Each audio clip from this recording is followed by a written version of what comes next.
गाहे जा गोठ जूं डायणियूं। गाहे जा गोठ सखर लाड़काणे जे मुखिया रोड ते शिकारपुर ज़िले जे ॿिनि मशहूर शहरनि मिर्ज़ापुर ऐं मदेजीअ जे विच में आहे। हीउ हिकु तमामु क़दीमी गोठ आहे। गाहे जा जे किन माण्हुनि खे ख़बर हुई त संदन चौधारी डायणियूं मौजूदु आहिनि, पर हुननि भव या मसलिहत ख़ातिर ख़ामोश रहण में ई पंहिंजो भलो सम्झियो। हर महीने जे पहिरें सूमर ते सुबुह जो सवेर गाहेजा मां 10 डायणियुनि जो हिकु टोलो छतन शाह बुखारीअ जी दरगाह ते ईंदो हो। हिकु नंढड़े ॻोठ मां 10 औरतूं गॾु निकिरंदियूं हुयूं। हर कंहिंखे ख़बर हुई त इहे डायणियूं आहिनि, पर संदन घर वारनि या संदन मुड़सनि ख़ौफ़ खां खैन न रोकियो। हू चवंदियूं हुयूं त खैन छतन शाह बुखारीअ सां वॾी अक़ीदत आहे। हू उते सफ़ाई करण, मट भरण ऐं दरगाह ते सलाम पेश करण जे लाइ वञनि थियूं। हीअ दरगाह हिकु वॾे क़ब्रिस्तान जे विच में आहे। ख़बर ऐं कंडीअ जे वणनि सबबि हीउ क़ब्रिस्तान ॾाढो पुरइसरार बणियल आहे। उहे डायणियूं पहिरीं छतन शाह बुखारीअ जे मक़बरे जे चौधारी चकर लॻाए, पोइ मक़बरे में अंदरि वञी मज़ार खे चिंबड़ी अलाए त छा पढ़ंदियूं ऐं ॻाईंदियूं रहंदियूं हुयूं। पोइ उहे बुहारी ॾेई ख़बर जे वण हेठां अची वेहंदियूं ऐं शोर मचाइण लॻंदियूं हुयूं। ख़बर जे वण में ॿधल हिकु चड़े खे एतिरो त ज़ोर सां वॼाईंदियूं हुयूं जो सॼो क़ब्रिस्तान गूंजजी वेंदो हो। हू ॻोठ जी घिटियुनि में ख़ौफ़ पखेड़ण जे लाइ अक्सर ज़ोर ज़ोर सां रड़ियूं कंदियूं हुयूं। माण्हू उन ॾींहुं पंहिंजे घरनि खां ॿाहिरि न निकिरंदा हुआ, छाकाणि त उन्हनि में डायणियुनि जे विढ़ण जी हिमत ई न हुई। सॼे ॻोठ जूं घिटियूं सुनसान थी वेंदियूं हुयूं। हू उते हर महीने उन ॾींहुं जादू सिखंदियूं ऐं सेखारींदियूं हुयूं। उन तक़रीब में शैतान बि हिसो वठंदो हो। उहे अगरबत्तियूं बि ॿारींदियूं हुयूं ऐं ख़ौफ़ पैदा करण लाइ कॾहिं कॾहिं सुकल वण या ॿूटे खे बाहि ॾेई छॾींदियूं हुयूं। ओतिरे ई तादाद में चराग बि चौधारी घुमंदा फिरंदा हुआ।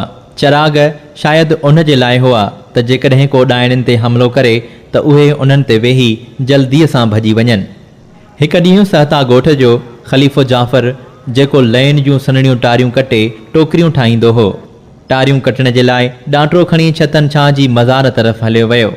शायदि खेसि यादि न हो त उहो महीने जो पहिरियों सूमर हो। संदसि घरवारी सिहत ख़ातून जो सॼो ॾींहुं परेशानीअ में गुज़रियो। अलाव अलाव कंदे शाम थी ऐं डायणियूं वापसि पंहिंजे घर हली वयूं त सिहत ख़ातून पंहिंजे पुट लाल मोहम्मद खे साण करे क़ब्रिस्तान तरफ़ वठी भॻी। हिकु हिकु वण करे जाचाऊं, सिज बि लहण वारो हो। ओचितो सिहत ख़ातून जी नज़र पंहिंजे मुड़ुस ते पइजी वई। ख़लीफ़े जाफ़र जो लाश हिकु घाटे वण हेठां पियो हो। ॾाटरो संदसि सीने में लॻल हो। हूअ पंहिंजे पुट खे भाकुर पाए रोअण लॻी। सिहत ख़ातून ऐं लाल मोहम्मद जूं रड़ियूं ॿुधी ॻोठ जा माण्हू क़ब्रिस्तान ॾांहुं दौड़ण लॻा। लाश खणाए घर आंदो। सॼो ॻोठ ग़म ऐं ख़ौफ़ में वरितल हो। डायणियुनि अॻ में कॾहिं बि अहिड़ो कमु न कयो हो, पर हिन भेरे उन्हनि पंहिंजी असलियत ॾेखारी हुई। उन्हनि डायणियुनि पंहिंजे ॻोठ ऐं भरपासे जे ॻोठनि जे माण्हुनि खे न ईज़ायो हो ऐं न ई उन्हनि पंहिंजे घर भातियुनि खे ईज़ाउ ॾिनो। उन करे इहो मशहूरु आहे त डायणियूं बि 7 मेल परे ताईं माण्हुनि सां ज़्यादतियूं न कंदियूं आहिनि। हू पंहिंजे कम ऐं मामूल में मसरूफ़ रहंदियूं हुयूं। शादियुनि, ग़मियुनि जे मौक़नि ऐं समाजी कमकारनि में सरगर्म हिसो वठंदियूं हुयूं। आम औरतुनि वांगुरु हू घर खे चङीअ तरह संभालींदियूं हुयूं, पर जॾहिं राति थींदी हुई त सॼे कुटुंब ते जादू करे खैन गहरी निंड सुमारे चराग ते चढ़ी उन्हनि क़ब्रिस्ताननि जो रुख कंदियूं हुयूं जिते को नओं लाश दफ़न कयो वियो हुजे। नई लाश जो ॾसु खैन शैतान ॾींदो हो।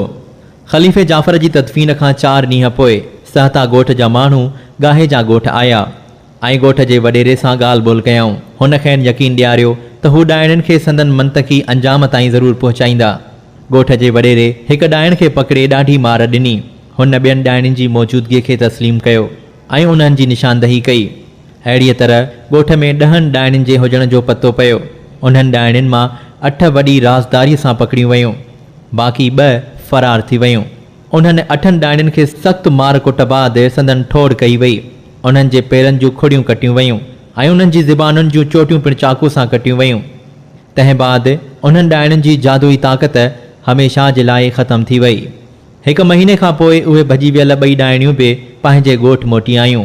उन्हनि सां बि साॻियो ई सुलूक कयो वियो ऐं उहे डायणियूं आहिस्ते आहिस्ते मरी वयूं, बाक़ी हिकु डिघी ज़िंदगी गुज़ारी।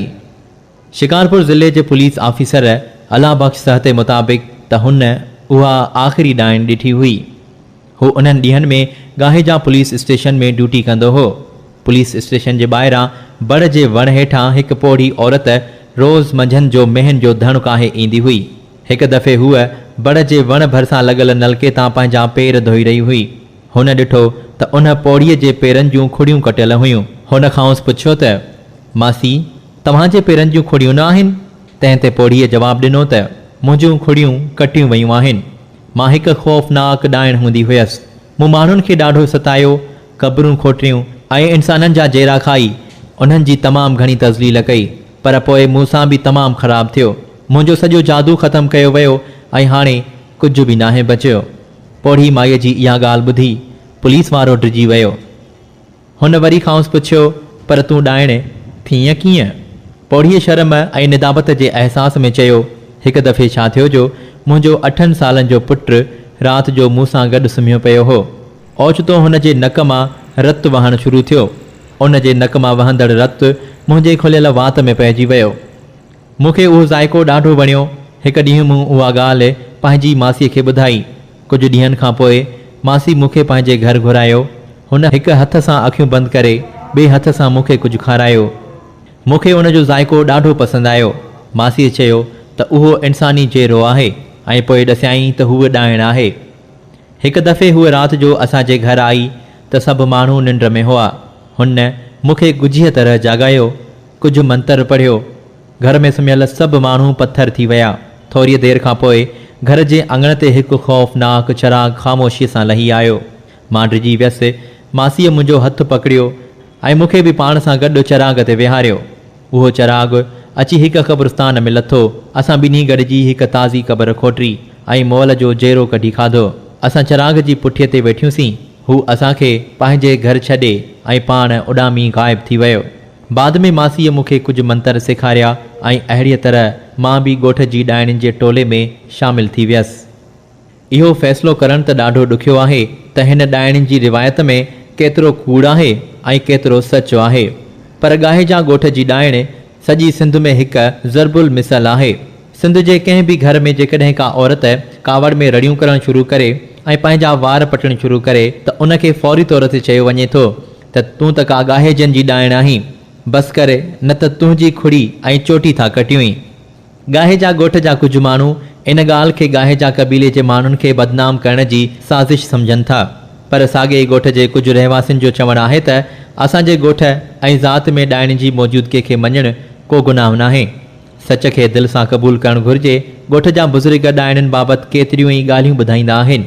उहे सभु कूड़ त न ॿुधाईंदा न।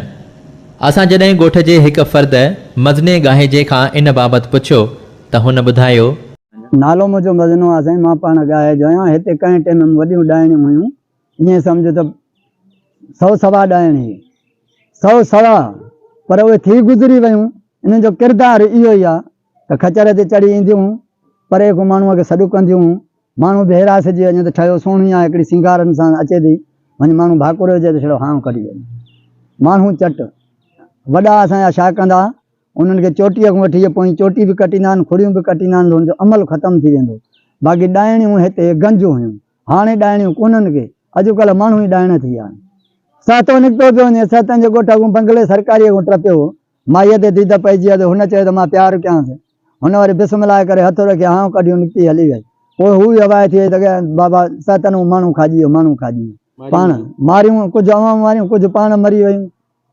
एॾो बोहिन कुबन जी हिकिड़ी उहा हिते पकड़ीसीं, बोहिन कुबन को हली उहा सिधी अचे पई ॻाहे जंहिं जंहिंमहिल मां पाण वेठो गादीअ ते ॻाह ॻायां, हेठि पियो ॻायां, मां हल्को हुउमि त मूंखे अबे चयो मिड़ई एॾे ख़्यालु हुजई।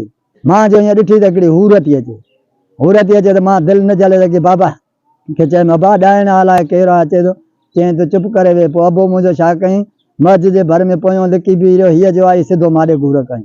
अबे चोटियुनि खां वठी चोटियूं बि कटियसि, पोयों खुड़ियूं बि कटियईं। हुन चयो अबो मूंखे त मारे छॾी, मां बोहिन कुबन जी आहियां, ओॾो आई आहियां, मुंहिंजो त अहसासु करियां।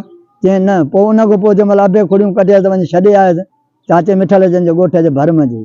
पोइ उतां वरी साईं खे चवां त साल खां पोइ वियासीं त हुन माईअ अॻु जई असांखे झलियो, गाॾियूं काए वेंदा हुआसीं अॻे पंधु। पोइ हुन माईअ झलियो, असांजी ख़िदमत कयईं वॾी। उनजे मालिकनि चयो यार तव्हांखे ख़ुदा वधाईंदो जो हिन ॾाइण खे इंसानु कयो अथव। उहा माई हाणे जीअरिया जा मरी, उहा मां ख़ुदि अखियुनि सां ॾिठी।